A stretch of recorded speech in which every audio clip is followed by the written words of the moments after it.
vamos a estudiar un libro que de verdad ha impactado mucho mi vida. Yo creo que sin este libro realmente yo no hubiese tomado como la decisión de estar en el ministerio. Entonces es un libro muy precioso y que de verdad espero que pueda ayudarnos a todos a crecer en santidad y en organizar realmente las prioridades de nuestra vida. El domingo pasado terminamos la serie expositiva de Miqueas y hoy vamos a estar iniciando con el libro de Eclesiastés. Este es un libro hermoso. Nosotros lo estuvimos estudiando hace más o menos un año con los jóvenes de la iglesia, pero es un libro que tiene un mensaje tan relevante y tan aplicativo para el contexto en el que nosotros estamos, que hemos decidido empezar a estudiarlo también aquí en nuestros cultos dominicales. Nosotros vivimos en una cultura, hermanos, que trata de hacernos creer que el sentido o el propósito de nuestra vida es algo que debemos encontrar en nuestro interior. Uno escucha a gente decir frases como, bueno, escucha la voz de tu corazón. O hay gente que dice, no, tienes que conectarte con tu ser interior para saber cómo debes actuar. O hay gente que dice, bueno, tienes que hacer simplemente lo que te haga feliz. Pero realmente cuando nosotros examinamos nuestras vidas, cuando nosotros vivimos para nosotros mismos, ¿realmente obtenemos plenitud? O más bien la experiencia que tenemos es que muchas veces lo que anhelamos en nuestro corazón se convierte en vanidad, se convierte en cosas que realmente se esfuman, que no tienen un valor eterno. Hermanos, vivimos en una cultura que está plagada por el humanismo. Hoy por hoy uno escucha a gente decir frases como, tienes que amarte a ti mismo, porque si no te amas a ti mismo, ¿cómo vas a amar a los demás? O hay gente que dice, bueno, tienes que creer en ti mismo. Si tú no crees en ti mismo, ¿quién va a creer en ti? O gente que dice, bueno, tienes que valorarte primero tú mismo, porque si tú no te valoras, ¿quién más te va a valorar? Pero ¿saben que todas esas filosofías realmente están centradas en el hombre? Yo he escuchado a gente incluso decir, tienes que perdonarte a ti mismo. O sea, nosotros debemos pedirnos perdón a nosotros mismos. Imagínense, esa es la cultura en la que nosotros estamos. Una cultura autocéntrica, una cultura que busca el sentido y la satisfacción de su vida en ellos mismos. Y por eso el libro de Eclesiastés es tan relevante, porque el libro de Eclesiastés nos muestra que la respuesta no está dentro de nosotros. No se trata de amarnos a nosotros, no se trata de creer en nosotros, no se trata de valorarnos a nosotros, ni de perdonarnos, ni ninguna de estas filosofías humanistas. Se trata de vivir para Dios. Eso es lo único que le da sentido y propósito a la vida del ser humano. Alguien dijo que entre más pronombres de primera persona tenga una filosofía, más debemos huir de ella. Porque si los pronombres son de primera persona, están enfocados en mí. Y cuando vivimos para nosotros mismos, realmente terminamos frustrados, vacíos y viviendo una vida completamente insatisfactoria. Vamos a arrancar con esta serie hermosa del libro de Eclesiastés. Vamos a leer los versículos, los primeros 11 versículos de Eclesiastés 1 y comenzamos este tiempo con oración. Dice Eclesiastés 1, palabras del predicador, hijo de David, rey en Jerusalén. Vanidad de vanidades, dijo el predicador. Vanidad de vanidades, todo es vanidad. ¿Qué provecho tiene el hombre de todo su trabajo con que se afana debajo del sol? Generación va y generación viene, mas la tierra siempre permanece. Sale el sol y se pone el sol, y se apresura a volver al lugar de donde se levanta. El viento tira hacia el sur y rodea al norte, va girando de continuo y a sus giros vuelve el viento de nuevo. Los ríos todos van al mar y el mar no se llena. Al lugar de donde los ríos vinieron, allí vuelven para correr de nuevo. Todas las cosas son fatigosas, más de lo que el hombre puede expresar. Nunca se sacia el ojo de ver, ni el oído de oír. ¿Qué es lo que fue? Lo mismo que será. ¿Qué es lo que ha sido hecho? Lo mismo que se hará. Y nada hay nuevo debajo del sol. ¿Hay algo de que se puede decir, he aquí esto es nuevo? Ya fue en los siglos que nos han precedido. No hay memoria de lo que precedió, ni tampoco de lo que sucederá habrá memoria en los que serán después. Vamos a orar. Padre, queremos pedir, Señor, de tu bendición y de tu gracia en este estudio bíblico, Señor, del libro de Eclesiastés. Padre, tú sabes cómo este libro ha impactado mi vida.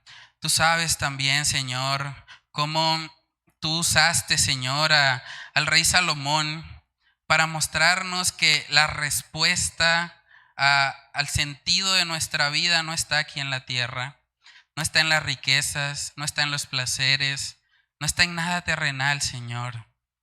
Padre, ayúdanos a comprender el mensaje de este libro y sobre todo, Padre, ayúdanos a vivirlo. Ayúdanos a entender que muchas de las cosas que nos afanan en nuestra vida realmente son vanidad, son un correr tras el viento. Por más de que alcancemos esas cosas, no nos van a dar satisfacción, no nos van a dar plenitud. Padre, yo te pido que tú nos ayudes, que esta serie bíblica pueda exhortarnos, pueda guiarnos al arrepentimiento y pueda llevarnos, Señor, a tener una prioridad correcta en nuestras vidas, Señor. Ayúdanos a entender que debemos vivir para ti y que fuera de ti no hay nada que nos pueda llenar. No hay nada que pueda satisfacer el vacío en el corazón humano. Solo tú, Señor, eres suficiente. Solo tu gracia, Señor, puede sostenernos y santificarnos, Señor. Ayúdanos a poner en práctica lo que vamos a estar aprendiendo en esta mañana. Te lo pedimos, Señor, en el nombre de Cristo Jesús. Amén y amén. Bueno, hermanos, entonces como es habitual cuando nosotros arrancamos un nuevo libro, es importante dar una pequeña introducción para que nosotros podamos saber un poco más acerca de quién fue el autor del libro, cuál era el propósito que tenía y también la fecha como tal de su escritura. Entonces, cuando hablamos del libro de Eclesiastés, este es un libro que fue escrito por el rey Salomón, uno de los reyes más prósperos, o más bien el más próspero que hubo en Israel. El rey Salomón fue una persona que tuvo riquezas, hermanos, más allá de lo que nosotros podemos imaginar. Fue un hombre que pidió al Señor sabiduría para gobernar y que el Señor se agradó de esa petición, y también dice la palabra que el Señor mismo decidió darle riquezas porque Él nos enfocó en ellas. Entonces vemos en la vida de este hombre que él hizo como una especie de laboratorio, por así decirlo. Él dijo, bueno, voy a tratar de buscar para ver si el propósito o el sentido de la vida realmente se puede encontrar debajo del sol. Y esa es una expresión que aparece mucho también en el libro de Eclesiastés. Habla de debajo del sol, dándonos a entender que está hablando desde una perspectiva terrenal. Cuando nosotros buscamos el sentido y propósito de nuestra vida simplemente en el aquí y en el ahora, eso simplemente nos va a traer frustración.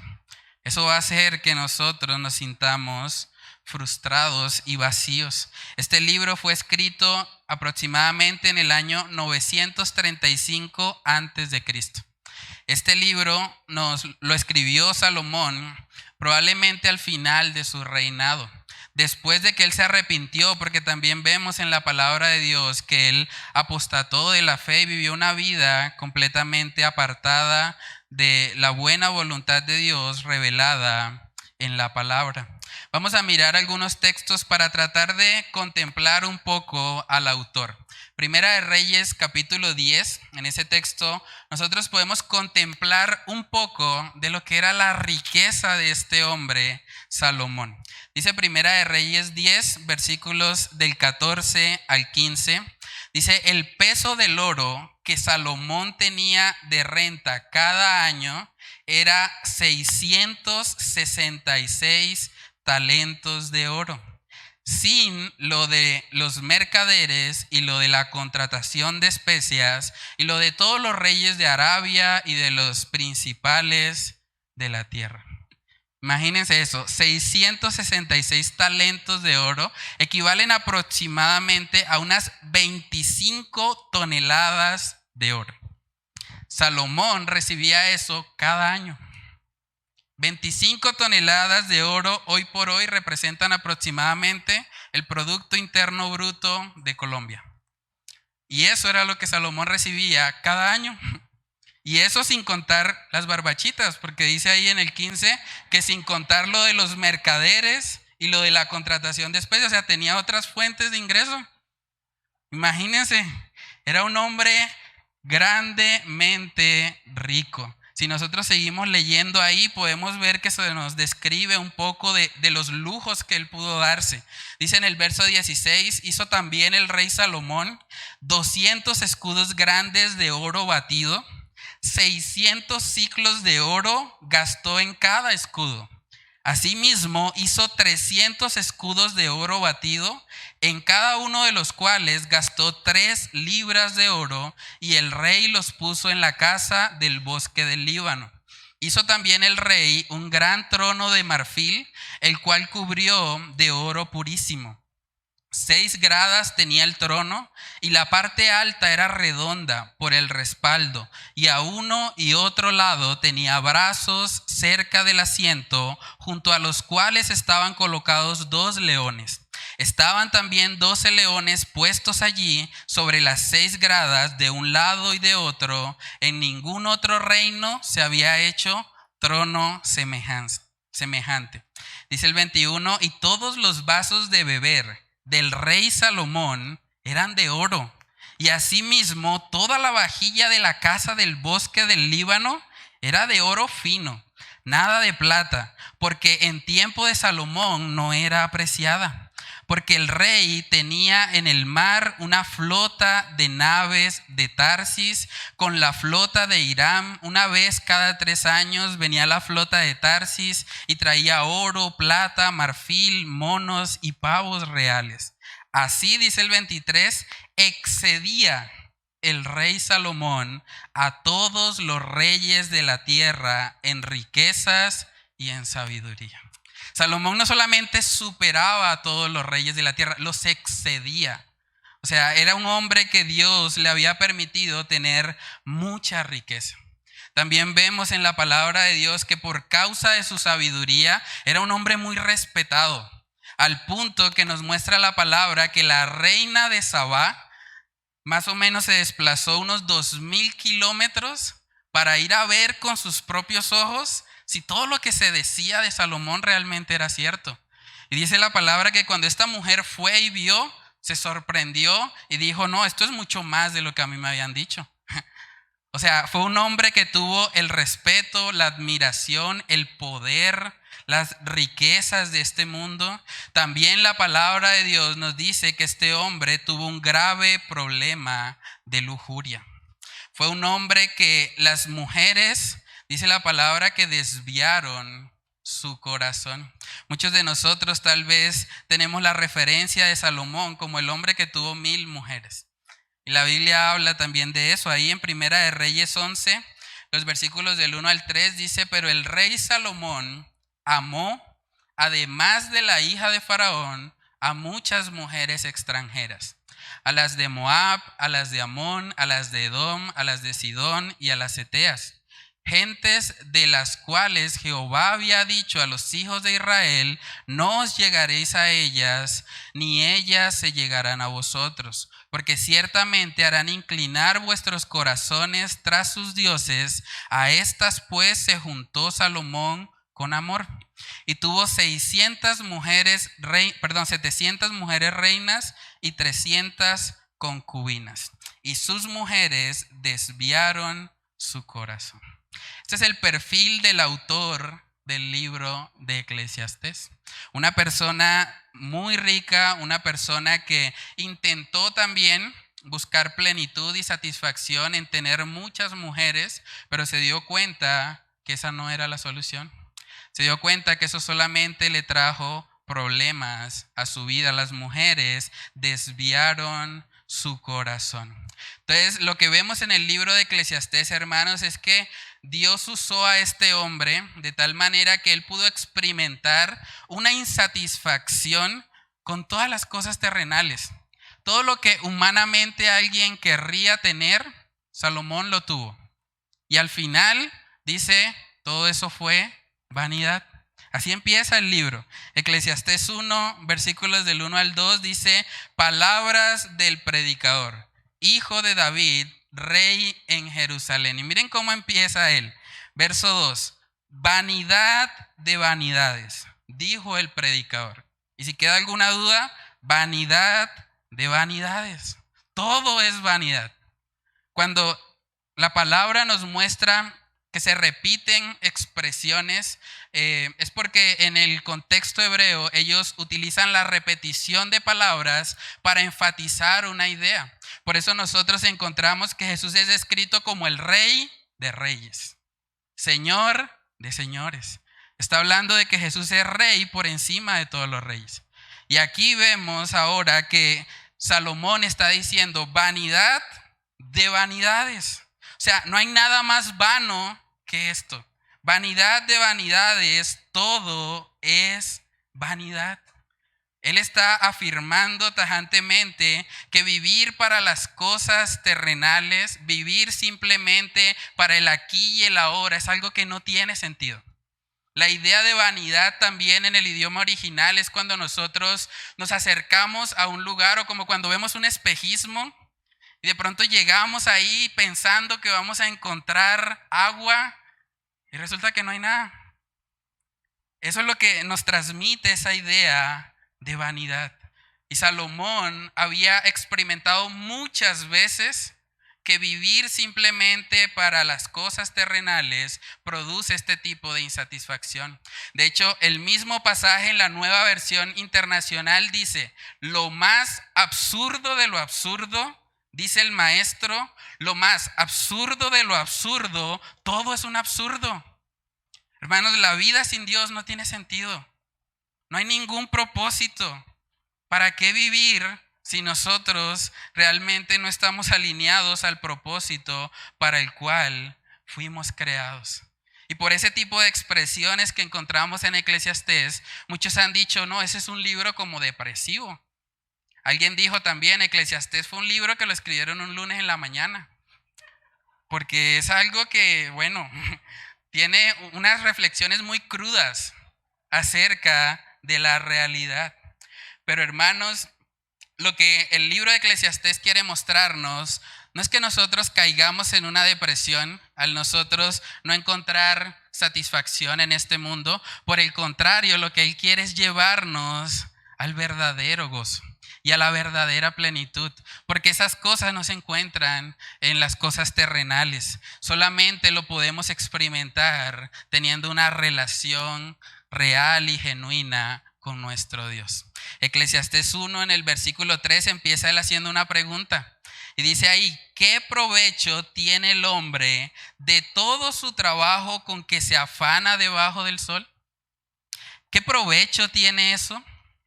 Nos afanamos porque queremos de pronto tener dinero para pagar un arriendo, para pagar la comida, pero pensemos un poco más allá.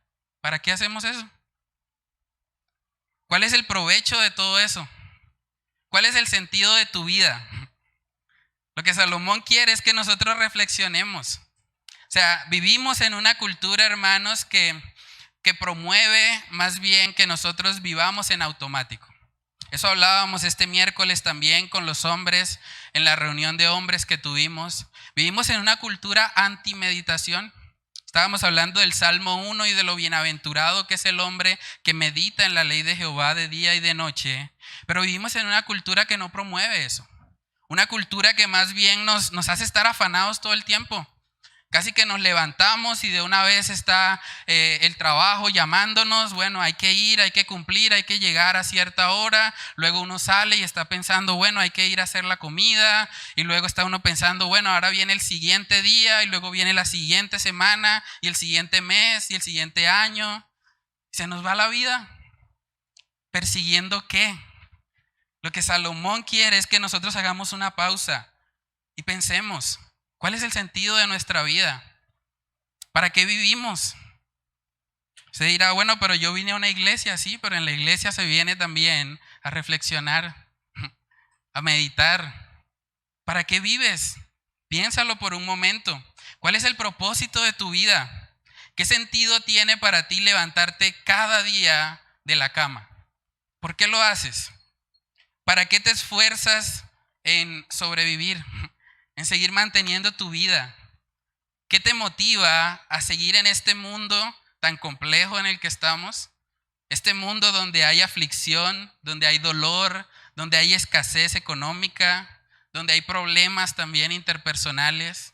¿Qué te motiva? ¿Dónde encuentras el sentido y el propósito para tu vida? Es lo que Eclesiastés nos está enseñando. Vemos ahí a Salomón haciendo la pregunta, ¿qué provecho tiene? Decía el hermano Ernesto al principio, ¿qué provecho o de qué aprovechará el hombre si ganare a todo el mundo pero perdiere su alma? ¿De qué sirve eso? ¿Cuál es el provecho de todo eso? Hermanos, debemos aprender a hacer una pausa en nuestras vidas y examinar para dónde vamos. ¿Cuál es el rumbo de nuestra vida? ¿Por qué hacemos lo que hacemos? Les voy a dar algunas respuestas que son muy comunes en nuestra sociedad cuando a la gente le preguntan cuál es el sentido de su vida. Vamos a ver que el libro de Eclesiastés trató con muchas de estas cosas. Hay gente que dice, bueno, el propósito de mi vida es tener riquezas.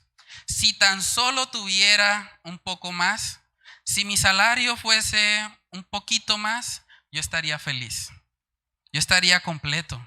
Yo estaría satisfecho. Pero vamos a ver que Salomón también trató con esta realidad. Y él dice en Eclesiastés capítulo 5, versículo 10, el que ama el dinero no se saciará de dinero. Y el que ama el mucho tener no sacará fruto. Y dice ahí, también esto es vanidad. Si el sentido de su vida es simplemente adquirir posesiones materiales, tener muchas riquezas, créame que usted va a quedar defraudado. Cuando usted tenga esa riqueza, le va a pasar como Salomón y va a decir, ¿eso era todo? ¿Esto era lo que yo tanto perseguía? Hermanos, no podemos encontrar sentido y propósito en las riquezas. Hay gente que dice, bueno, yo encuentro sentido y propósito en el conocimiento. Si yo estudio, si yo profundizo, el conocimiento es algo que nadie me puede quitar porque lo tengo en la cabeza. Y hay gente que vive su vida de pronto pensando, bueno, tengo que hacer una maestría, un doctorado y voy a alcanzar el conocimiento más alto porque eso me va a dar plenitud. Pero vamos a ver Eclesiastés capítulo 1, versículos del 17 al 18. Dice ahí Salomón, y dediqué mi corazón a conocer la sabiduría y también a entender las locuras y los desvaríos. Conocí que aún esto era aflicción de espíritu, porque en la mucha sabiduría hay mucha molestia, y quien añade ciencia, añade dolor. Salomón también intentó encontrar sentido y plenitud en la sabiduría de este mundo. ¿Y qué pasó? Añadió dolor a su vida. Dice que hubo mucha molestia. Entonces, tratar de vivir simplemente para adquirir conocimiento, eso no le da sentido a nuestras vidas. Realmente, si vivimos solo para eso, también nos vamos a encontrar con la penosa realidad de que todo es vanidad. Una vez tenemos eso, luego nos sentimos otra vez vacíos. Hay gente que dice, bueno, el propósito de mi vida es trabajar para darme mis gustos. Yo trabajo para poder comprarme mis cositas y para no pedirle nada a nadie, y eso es lo que le da sentido a mi vida. Vamos a Eclesiastés nuevamente, capítulo 2, versículos del 10 al 11. Dice ahí, no negué a mis ojos ninguna cosa que desearan, ni aparté mi corazón de placer alguno, porque mi corazón gozó de todo mi trabajo, y esta fue mi parte de toda mi faena. Miré yo luego todas las obras que habían hecho mis manos y el trabajo que tomé para hacerlas, y he aquí, todo era vanidad y aflicción de espíritu y sin provecho debajo del sol. Entonces, trabajar para darnos nuestros gusticos, para de pronto ir al centro comercial, comernos una hamburguesita, comernos un helado, eso tampoco le va a traer plenitud a nuestra vida. O hay gente que dice de pronto los solteros, bueno, el día que yo me case, ese día sí, voy a tener plenitud. Ese día voy a estar satisfecho. O los casados de pronto piensan, no, si tan solo tuviera un hijo más, si tuviese una gran aljaba de hijos y los tuviese a todos ahí corriendo en la casa, yo sería feliz. Vamos a ver lo que dice Salomón en Eclesiastés 6, versículo 3. Dice ahí, aunque el hombre engendrare 100 hijos y viviere muchos años y los días de su edad fueren numerosos, si su alma no se sació del bien y también careció de sepultura, yo digo que un abortivo es mejor que él.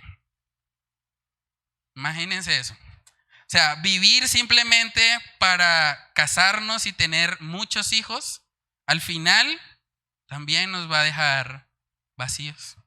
Entonces, lo que nos está mostrando, hermanos, el libro de Eclesiastés, es que no hay nada creado. No hay nada creado que nos pueda llenar. Este libro debe llevarnos a meditar seriamente en cuál es el sentido de nuestra vida. ¿Para qué vivimos?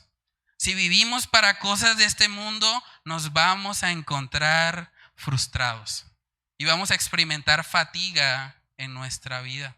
¿Saben que la palabra vanidad aparece 38 veces en el libro de Eclesiastés? Y la palabra vanidad nos da a entender que es algo que no tiene sustancia. Es como el humo. Cuando uno trata de coger el humo se le va, se le esfuma. Así es como él ilustra vivir simplemente para este mundo debajo del sol. Hermanos, nosotros vemos que Salomón empieza haciendo la pregunta, pero también vemos que él no la responde inmediatamente. Él pregunta en el 3, ¿qué provecho tiene el hombre de todo su trabajo con que se afana debajo del sol? Pero en el 4 no da la respuesta. O sea, todo el libro de Eclesiastés nos muestra los esfuerzos humanos terrenales debajo del sol que él intentó hacer para tener plenitud en su vida. Y al mismo tiempo nos muestra la frustración que tuvo. La frustración, porque la realidad, hermanos, es que si miramos el mundo desde una perspectiva netamente terrenal, la vida es completamente monótona y sin sentido. Ese es el segundo punto que vamos a estar viendo. Dice los versículos del 4 al 7, generación va y generación viene, mas la tierra siempre permanece. Sale el sol y se pone el sol y se apresura a volver al lugar de donde se levanta. El viento tira hacia el sur y rodea al norte. Va girando de continuo y a sus giros vuelve el viento de nuevo. Los ríos todos van al mar y el mar no se llena.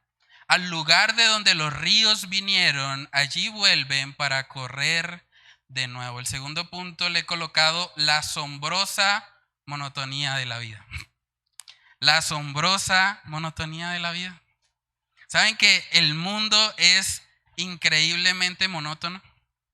O sea, si nosotros analizamos realmente desde Adán hasta hoy, han pasado aproximadamente unos 6,000 años y dice el texto ahí que generación va y generación viene. Una generación más o menos está estimada en unos 30 años. Eso quiere decir que han pasado más de 200 generaciones desde Adán. ¿Y saben que el mundo realmente no ha cambiado mucho? A veces uno escucha personas diciendo, yo voy a cambiar el mundo. Lo que le da sentido a mi vida es que yo voy a dejar una huella aquí en la tierra, un legado.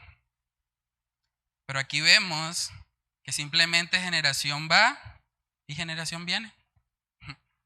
O sea, esas personas de pronto han podido generar una influencia a nivel espiritual, como los que vemos de pronto en Hebreos capítulo 11, pero en cuanto a las cosas terrenales, realmente no ha cambiado mucho. O sea, vivir simplemente creyendo que nosotros debemos dejar una huella, debemos dejar un legado, realmente también es vanidad. En Santiago capítulo 4 vamos a ver que Santiago nos habla de la realidad de lo efímera que es la vida. Santiago capítulo 4, versículos del 13 al 14. Dice Santiago 4, versículos del 13 al 14, dice ahí la palabra: vamos ahora los que decís, hoy y mañana iremos a tal ciudad y estaremos allá un año y traficaremos y ganaremos, cuando no sabéis lo que será mañana. Porque ¿qué es vuestra vida? Ciertamente es neblina que se aparece por un poco de tiempo y luego se desvanece. Nuestra vida, hermanos, es como neblina. Ahorita que los niños pasaron allá a su escuela bíblica, yo recuerdo cuando yo tenía la edad de ellos. Y yo pensaba, bueno, las personas que tienen canas son los viejitos. Y saben que ahora me encontré con que ya tengo también mis primeras canas. O sea, generación va y generación viene. Este mundo es pasajero. Por eso también vemos en Salmo 90, este es el Salmo de los cumpleaños, Salmos capítulo 90, pero deberíamos meditarlo no solamente el día de nuestro cumpleaños. Dice Salmo 90, 12, enséñanos de tal modo a contar nuestros días que traigamos al corazón sabiduría. Pensar y meditar en que nosotros estamos de paso, de que simplemente un día podemos desaparecer y ya. Eso debe llevarnos a nosotros a entender que debemos vivir para Dios. Lo único que puede satisfacer nuestros corazones es que nosotros vivamos genuinamente para Él. Ahí en Eclesiastés 1 vemos que se nos habla de los ciclos que podemos encontrar en la vida. Dice en el versículo 5, sale el sol y se pone el sol, y se apresura a volver al lugar de donde se levanta. El viento tira hacia el sur y rodea al norte. Va girando de continuo y a sus giros vuelve el viento de nuevo. Los ríos todos van al mar y el mar no se llena. Al lugar de donde los ríos vinieron, allí vuelven para correr de nuevo. Es increíble lo cíclico y lo monótono que es la vida y la creación en general. ¿Cuántas veces, pensemos en esto, cuántas veces hemos visto salir el sol? Desde que nacemos, desde que tenemos uso de razón, recordamos que el sol sale en la mañana y luego se esconde en la tarde. Y muy probablemente, si el Señor no viene, mañana lo que vamos a ver es que sale el sol en la mañana y luego en la tarde se va. Es algo completamente cíclico. Cada día igual, a menos que de pronto suceda algo extraordinario, que esté tapando el sol, pero lo que vemos usualmente es que el sol sale y se pone. Vemos también el ciclo del agua y vemos que dice que los ríos desembocan ahí en el mar y el mar no se llena. Eso es lo que nosotros podemos ver. No sé si usted ha tenido la oportunidad de ver la desembocadura de un río, pero por más que pasa el tiempo y pasan los años, el mar no se llena. ¿Por qué? Porque hay un ciclo del agua y esa agua luego se evapora, sube y bueno, eso mantiene ahí un ciclo constante. Pero es impresionante pensar en lo monótono que ha sido eso durante tantos años. El Señor ha establecido que funcione así. Entonces, hermanos, la vida debajo del sol sin tener en cuenta a Dios es simplemente un cúmulo de eventos repetitivos, monótonos y sin propósito alguno. Eso es lo que nosotros encontramos desde una perspectiva netamente terrenal. Por eso una de las cosas más tristes que nosotros podemos encontrar o que yo he podido percibir es ver a un científico ateo. A mí eso simplemente no me cabe en la cabeza. Un científico que niegue al Señor aun cuando está viendo todo lo que la creación misma le está mostrando de Dios, Y la persona dice, no, no, yo no creo en Dios. Y uno dice, simplemente es necedad. Es necedad porque claramente toda la creación, todos los ciclos de la tierra nos apuntan a que hay un creador. Y es curioso porque esta gente de pronto está pensando ahí, bueno, realmente la energía cinética de las moléculas aumenta, haciendo que haya un cambio de estado en el agua líquida y que luego suba en forma de vapor y luego la temperatura fría de las alturas condensa el agua y luego cae. Sí, pero ¿quién hace eso? O sea, vayámonos a la causa. Las personas simplemente analizan lo que sucede, pero no reconocen que detrás hay un creador, hay un diseñador, hay alguien que creó esa molécula de agua para que funcione como funciona. En Salmos capítulo 19, hermanos, podemos ver que toda la creación realmente está hablándonos, está dándonos un testimonio de quién es Dios. Dice Salmos 19:1, los cielos cuentan la gloria de Dios y el firmamento anuncia la obra de sus manos. Un día emite palabra a otro día y una noche a otra noche declara sabiduría. No hay lenguaje, ni palabras, ni es oída su voz. Por toda la tierra salió su voz y hasta el extremo del mundo sus palabras. En ellos puso tabernáculo para el sol, y éste, como esposo que sale de su tálamo, se alegra cual gigante para correr el camino. De un extremo de los cielos es su salida y su curso hasta el término de ellos, y nada hay que esconda de su calor.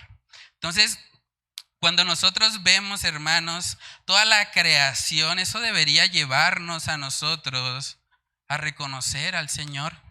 Por eso también vemos en el libro de Romanos que el Señor acusa a aquellos que niegan al Señor de no tener excusa. Porque es que la creación misma les está dando testimonio y ellos simplemente están cerrando su corazón por necedad. Dice Romanos capítulo 1, versículo 20, dice ahí la palabra de Dios, porque las cosas invisibles de Él, su eterno poder y deidad, se hacen claramente visibles desde la creación del mundo, siendo entendidas por medio de las cosas hechas, de modo que no tienen excusa, pues habiendo conocido a Dios, no le glorificaron como a Dios, ni le dieron gracias, sino que se envanecieron en sus razonamientos y su necio corazón fue entenebrecido. Saben que una de las cosas que a veces me da tristeza también es cuando uno ve estos canales de ciencia como National Geographic o Discovery Channel y uno ve esta gente de pronto tratando de encontrar en el universo algo de vida. Y vemos que están ahí como apasionados por eso y hablan incluso de ovnis, hablan de extraterrestres, o sea, cualquier cosa con tal de no reconocer a Dios. Es increíble, viendo la majestad del universo. ¿Saben qué debería producir eso en nosotros? Caer de rodillas ante Dios y adorarlo por lo que Él es. Porque ver toda su creación, toda su majestad, nos apunta a la gloria de Dios. Pero esta gente simplemente en sus vanos razonamientos están tratando de negar lo que claramente es evidente. Hermanos, los padres que están aquí, es muy importante que ustedes les enseñen a sus hijos que todos los fenómenos naturales que ocurren a nuestro alrededor no ocurren porque sí. Saben que yo tuve la oportunidad de trabajar varios años enseñando en un colegio biología y ciencias naturales. Y uno puede darse cuenta cómo estos libros simplemente están infestados de una perspectiva atea y naturalista, que simplemente todo se trata del aquí y el ahora. Yo llamo a esos libros la ciencia mágica, porque ellos simplemente dicen, no, esto sucede así, ¿y por qué? No, porque sí, porque así siempre ha sido. O sea, y pues, ¿de dónde salió el ser humano? No, pues eso fue una gran explosión. O sea, la nada de repente explotó y formó algo Y luego nos vamos, desaparecemos de este mundo y volvemos a hacer nada. ¿En serio? Eso es magia, eso no es ciencia. Estas personas no están razonando porque no quieren reconocer que hay un Dios. Y es muy importante que los padres que están acá puedan contrarrestar esos argumentos y explicarle a sus hijos que cuando se habla del ciclo del agua, hay alguien que hace que el ciclo del agua funcione. Cuando se habla del ciclo del viento, hay alguien que hace que el ciclo del viento funcione. Es Dios. Dios está impregnado en toda la creación. Y cuando nosotros estudiamos la ciencia correctamente, deberíamos ir y adorarlo. Deberíamos alabar el nombre de nuestro Dios. Saben que el salmista decía en el capítulo 104, reconociendo precisamente que Dios está sobre toda la creación. Él dijo en el verso 10, tú, hablando de Dios, tú eres el que envía las fuentes por los arroyos. Van entre los montes, dan de beber a todas las bestias del campo. Mitigan su sed los asnos monteses. A sus orillas habitan las aves de los cielos. Cantan entre las ramas. Él riega los montes desde sus aposentos. Del fruto de sus obras se sacia la tierra.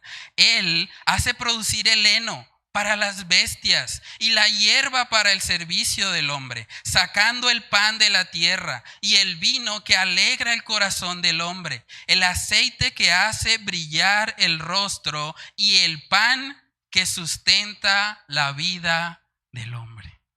Hermanos, el Señor es el que sustenta la creación. No le podemos enseñar a nuestros hijos que simplemente eso ocurre y ya, como si fuese algo mágico. No, eso es así porque así sucede y ya. No, tenemos que hacerles ver que Dios está detrás, incluso en nuestra provisión diaria. ¿Saben que la comida realmente no sale del refrigerador? O sea, nuestro proveedor no es el refrigerador, aunque vamos a él y lo abrimos para sacar los alimentos. Nuestro proveedor es Dios. Y es importante que los niños entiendan eso y también que nosotros como adultos lo reconozcamos. Dice en Hebreos capítulo 1, hermanos, que es el Señor, no solamente el creador de todo, sino también el que sustenta la creación. Dice Hebreos 1:3, hablando de Jesús, dice, el cual, siendo el resplandor de su gloria y la imagen misma de su sustancia, y óigase bien, y quien sustenta todas las cosas con la palabra de su poder, habiendo efectuado la purificación de nuestros pecados por medio de sí mismo, se sentó a la diestra de la majestad en las alturas. Es Dios quien sustenta todas las cosas. Si usted comió esta semana fue porque Dios le proveyó para que usted comiera. Y es importante que nosotros entendamos eso, para que podamos vivir en agradecimiento. Porque si sacamos a Dios de la ecuación, esto es deprimente, hermanos. O sea, mirar Eclesiastés 1 y mirar que simplemente ocurren estos ciclos en la tierra y ya, eso es deprimente. ¿Qué sentido tiene entonces? Si simplemente todo está pasando como debería siempre pasar. El tercer y último punto que vamos a ver, hermanos, es que vivir sin Dios produce fatiga. Él nos describe aquí la fatiga de vivir sin Dios. Dice en el verso 8, todas las cosas son fatigosas, más de lo que el hombre puede expresar. Nunca se sacia el ojo de ver, ni el oído de oír. ¿Qué es lo que fue? Lo mismo que será. ¿Qué es lo que ha sido hecho? Lo mismo que se hará. Y nada hay nuevo debajo del sol. ¿Hay algo que se puede decir, he aquí, esto es nuevo? Ya fue en los siglos que nos han precedido. No hay memoria de lo que precedió, ni tampoco de lo que sucederá habrá memoria en los que serán después. Hermanos, aquí vemos también que vivir con una perspectiva netamente terrenal va a producir fastidio. Va a producir que nosotros estemos hastiados, porque simplemente vivimos para el aquí y el ahora. Dice ahí el verso 8 que nunca se sacia el ojo de ver, ni el oído de oír. Eso es muy claro. Yo creo que algo que lo pone muy en evidencia es esto. En los celulares hoy por hoy, el internet también ha permitido que nosotros podamos ver cosas que unos 100 años atrás no hubiésemos pensado. Usted puede ir a cualquier parte del mundo a través de Google Maps y usted puede ver ahí todas las construcciones que el hombre ha hecho, pero al mismo tiempo teniendo acceso a todo esto para oír y ver casi que cualquier cosa, el hombre sigue insatisfecho. Vivimos en una cultura que tiene más juguetes que cualquier otra, pero al mismo tiempo vivimos en una cultura deprimida, que no encuentra sentido y propósito. Y muchos incluso han optado por quitarse la vida al ver esa insatisfacción, no dándose cuenta que lo que debería producir en nosotros esa insatisfacción es que vayamos a la verdadera fuente de vida, que es el Señor. Hay una frase de un autor, él es el autor de las Crónicas de Narnia, C.S. Lewis. Él dijo: si encuentro en mí deseos que nada en este mundo puede satisfacer, la única explicación lógica es que fui creado para otro mundo. O sea, si encuentro en mí deseos que nada en este mundo puede satisfacer, la única explicación lógica es que fui creado para otro mundo. Hermanos, la Biblia nos muestra claramente que nosotros fuimos creados para Dios y por tanto nada que haya aquí en lo terrenal puede satisfacer esa necesidad. Saben que antiguamente si alguien quería escuchar una buena música, tenía que contratar una orquesta. Eso no era algo que simplemente podían tener en su celular. Pero hoy por hoy usted puede tener acceso a casi que todas las orquestas del mundo a través de YouTube. Usted entra y busca, bueno, me gusta esta orquesta y la escucho. Ahora, ¿realmente usted se siente pleno? No. ¿Por qué? Porque nunca se sacia el ojo de ver, ni el oído de oír. Hermanos, nuestros corazones sin el Señor son completamente insaciables. Por más de que nosotros tratamos de buscar plenitud, por más de que nosotros buscamos sentido y propósito en las cosas creadas, terminamos vacíos. Jeremías capítulo 2 en el versículo 13 dice ahí la palabra: porque dos males ha hecho mi pueblo. Me dejaron a mí fuente de agua viva y cavaron para sí cisternas rotas que no retienen agua. Así está el mundo hoy por hoy, tratando de llenar una cisterna que está rota. Y por más de que uno le eche agua a una cisterna rota, va a seguir estando vacía. Hermanos, cada desilusión que nosotros tenemos en este mundo vano debería llevarnos a concluir que fuimos creados para un propósito mayor. Fuimos creados para un propósito mayor que vivir simplemente para nosotros mismos. Por eso todas estas filosofías de ámate, cree en ti mismo, valórate a ti mismo, vive para ti, eso al final lo que hace es que el hombre se sienta frustrado y lo que hace es que la gente caiga aún más en depresión. Por eso uno de los peores consejos que usted le puede dar a una persona en su aflicción es que se ame más a sí misma o que crea más en sí. Eso no le va a ayudar. Dígale más bien que ame a Dios, que crea en Dios, porque eso sí le va a dar propósito. Dice también en el libro de Eclesiastés capítulo 3 versículo 11: todo lo hizo hermoso en su tiempo y ha puesto eternidad en el corazón de ellos, sin que alcance el hombre a entender la obra que ha hecho Dios desde el principio hasta el fin. Un predicador dijo: todos los seres humanos tenemos un hueco del tamaño de Dios. Y solamente cuando Dios está gobernando nuestra vida es que nosotros podemos tener plenitud. Entonces, hermanos, este libro de Eclesiastés nos está mostrando que desde una perspectiva terrenal, pensando solo en lo que está debajo de la tierra, la vida es repetitiva, monótona, fastidiosa y sin propósito alguno. Vemos ahí en Eclesiastés 1 del 9 al 11 que él mismo dice: ¿qué es lo que fue? Lo mismo que será. ¿Qué es lo que ha sido hecho? Lo mismo que se hará. Y nada hay nuevo debajo del sol. ¿Hay algo de que se puede decir, he aquí, esto es nuevo? Ya fue en los siglos que nos han precedido. Simplemente lo repetitiva que es nuestra vida.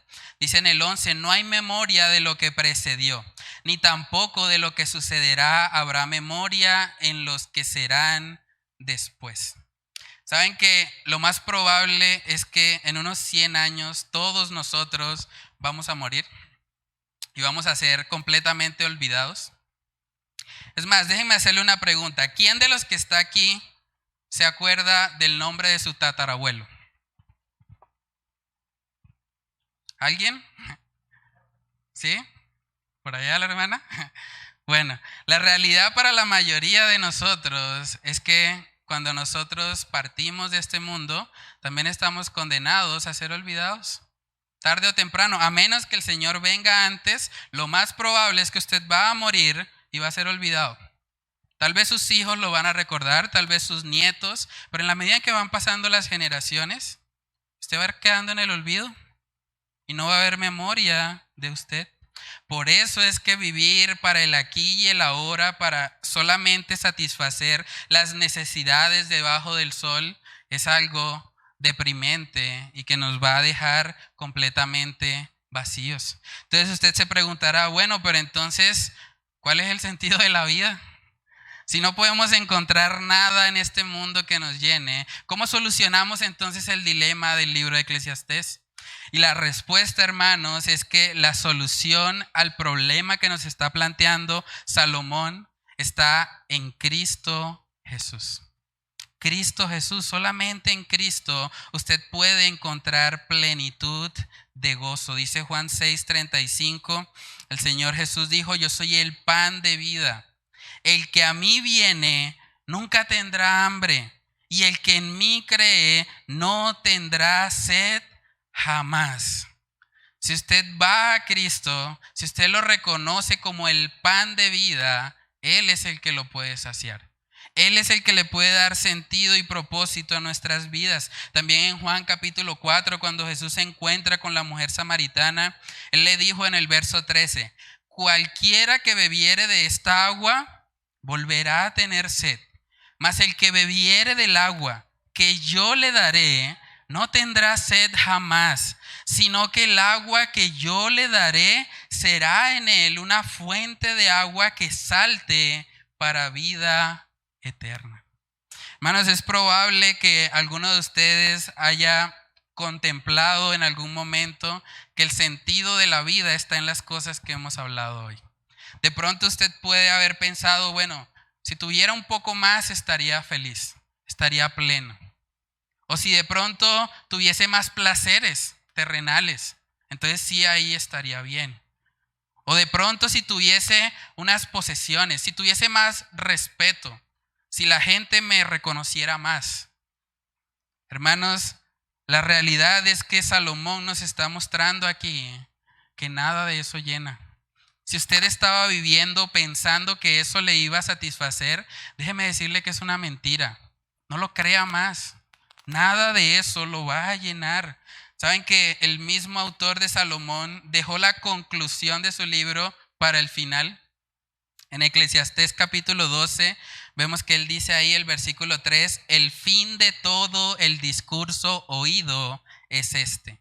Teme a Dios y guarda sus mandamientos, porque esto es el todo del hombre. Porque Dios traerá toda obra a juicio juntamente con toda cosa encubierta, sea buena o sea mala. El todo del hombre es vivir para Dios. Y si usted no está viviendo para Dios, usted está viviendo en vanidad. Usted está viviendo de pronto para alcanzar cosas que al final lo van a dejar vacío. Y lo que Salomón quiere es que usted no llegue hasta allá. Salomón le está mostrando, yo ya lo viví, en el dinero ya lo intenté, no, ahí no está la solución. En el poder tampoco, en las mujeres tampoco, en tener muchos hijos tampoco. La única cosa que le da sentido y propósito a nuestra vida es vivir para Él. ¿Saben que en Isaías capítulo 43 vemos que se nos describe cuál es el propósito por el cual nosotros fuimos creados? Dice en Isaías 43, verso 7, todos los llamados de mi nombre, para gloria mía, los he creado, los formé y los hice. El propósito para el cual usted existe es para la gloria de Dios, para glorificarle a Él, para que cuando el mundo lo vea usted pueda recordar la gloria de Dios, pueda recordar un poco de sus atributos, pueda recordar a Jesús.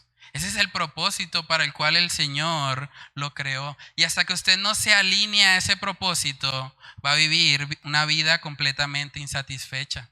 Decía Agustín de Hipona, Dios nos hizo para Él y nuestros corazones estarán inquietos hasta que descansen en Él. Dios nos creó para Él, hermanos. Por eso es completamente vano tratar de vivir para las cosas de este mundo. Yo creo que ustedes lo han vivido. Cuando nosotros alcanzamos algo, alcanzamos una meta terrenal, es cuestión de tiempo para que otra vez vuelva el vacío. Yo recuerdo mucho respecto a mis estudios, cuando yo estaba estudiando, yo decía, bueno, cuando termine la primaria, ahí voy a estar completo. Voy a estar satisfecho porque voy a pasar a bachillerato y voy a estar con los alumnos más grandes y ya no voy a ser tan niño. Y después de que yo terminé primaria, eso no me trajo satisfacción. Después empecé a decir, bueno, entonces ahora cuando termine el bachillerato, claro, porque voy a ser bachiller. Yo tengo familiares que no terminaron el bachillerato. Wow, yo voy a lograr algo que ellos no pudieron. Eso me va a dar satisfacción. Y yo terminé el bachillerato y otra vez me sentía vacío. Eso no me dio plenitud. Después dije, bueno, entonces cuando termine la carrera profesional, si soy profesional, bueno, no todo el mundo logra eso, entonces eso me va a dar plenitud. Luego terminé la carrera profesional y quedé vacío. Eso no me llenó. Eso no trajo satisfacción a mi vida. Entonces, hermanos, tratar de vivir para las cosas de este mundo simplemente nos va a causar frustración y va a hacer que nosotros nos sintamos hastiados de esta vida. Y es curioso porque en el contexto de Eclesiastés, el ateísmo era algo que simplemente no se veía en esa época. Era algo completamente impensado. Salomón, de hecho, decía creer en Dios cuando vivió todas estas cosas. Entonces es posible que incluso aquellos que se llaman cristianos estén viviendo la vida terrenal debajo del sol. Estén con una perspectiva simplemente pensando en el aquí y el ahora. Y por eso el libro de Eclesiastés es tan relevante para nuestras vidas, porque nos muestra cómo deben ser nuestras prioridades. Nuestras prioridades deben ser el Señor en primer lugar y luego todo lo demás. Dios debe ocupar el primer lugar de nuestra vida. De lo contrario, hermanos, vamos a estar frustrados. No hay nada nuevo debajo del sol. No hay nada desde una perspectiva terrenal que nos pueda llenar. El hombre sigue con las mismas dudas existenciales. El hombre sigue con las mismas luchas, los mismos problemas, los mismos anhelos. No hay nada en este mundo que le pueda llenar a usted. Por eso el llamado del libro de Eclesiastés es a que vayamos a la fuente de vida, a la fuente que es Cristo Jesús. Hermanos, pregunta ahí el libro de Eclesiastés en el versículo 9, en el versículo 10, ¿hay algo de lo que se puede decir, he aquí, esto es nuevo? ¿Habrá algo realmente nuevo en nuestra vida? ¿Saben que la palabra de Dios nos muestra que sí? Hay algo nuevo. Usted puede ser alguien nuevo. La Biblia dice, de modo que si alguno está en Cristo, nueva criatura es. Las cosas viejas pasaron y aquí todas son hechas nuevas. Entonces, a la luz de la palabra de Dios, vemos que podemos ser una nueva criatura. ¿Qué hay que hacer? Arrepentirnos y creer. Hay que reconocer que nada en este mundo terrenal nos puede llenar, que cada desilusión que tenemos con las cosas de este mundo debería llevarnos más bien a buscar al Señor y alinearnos al propósito para el cual Él nos creó. Si usted entiende eso, si usted se arrepiente de estar buscando debajo del sol lo que solo el Creador le puede dar, usted puede experimentar una vida nueva. Y usted puede decir ahí o contestar la pregunta de Salomón diciendo: sí, he aquí yo soy nuevo. Soy una nueva criatura porque he creído en Cristo, porque ahora vivo para Él, porque ahora entiendo que nada en este mundo me puede llenar y corro a Él para que sea Él mi fuente, para que sea Él el que me llene, el que me dé esa satisfacción y esa plenitud que mi alma anhela. Hermanos, necesitamos el mensaje de Eclesiastés hoy, tanto los que no han creído en el Señor como los creyentes, porque no podemos seguir viviendo para nosotros mismos. Debemos vivir para aquel que nos salvó y dio su vida en la cruz en rescate por nosotros. Vamos a orar. Padre, te damos muchas gracias, Señor, por este libro precioso de Eclesiastés, Señor. Gracias por mostrarnos a través de la vida de Salomón, Señor, que las cosas que perseguimos en nuestra humanidad son cosas que no nos pueden llenar. Si simplemente estamos viendo todo desde una perspectiva naturalista, simplemente viéndolo desde lo terrenal, pensando en el aquí y el ahora, Padre, eso solo nos va a traer frustración. Ayúdanos a entender y a recibir este mensaje, Señor. Padre, que no vivamos vidas idolatrando nuestros trabajos, idolatrando nuestras familias, idolatrando el conocimiento. Padre, nada de eso realmente nos puede llenar sin ti. Oramos que tú nos ayudes, Señor, a poner en orden nuestras prioridades, a vivir para ti, a recordar, Señor, que el todo del hombre es temer a ti y guardar tus mandamientos. No hay nada que pueda llenarnos más. No hay nada que pueda permitir, Señor, que nosotros experimentemos esa plenitud de gozo. Solo en ti, Señor. Ayúdanos a enfocarnos, Señor, a que cada área de nuestra vida esté enfocada en ti, Señor. Que podamos vivir, Señor, recordando que tú eres el que le da sentido y propósito a cada cosa que hacemos, Señor. Ayúdanos a tener vidas reflexivas, vidas que recuerden, Señor, las verdades de este libro y sobre todo, Señor, que las pongan en práctica. Que vivamos, Señor, de acuerdo a la verdad que hemos escuchado el día de hoy. Padre, oramos, Señor, todas estas cosas en el nombre de tu Hijo amado Jesús. Amén y amén.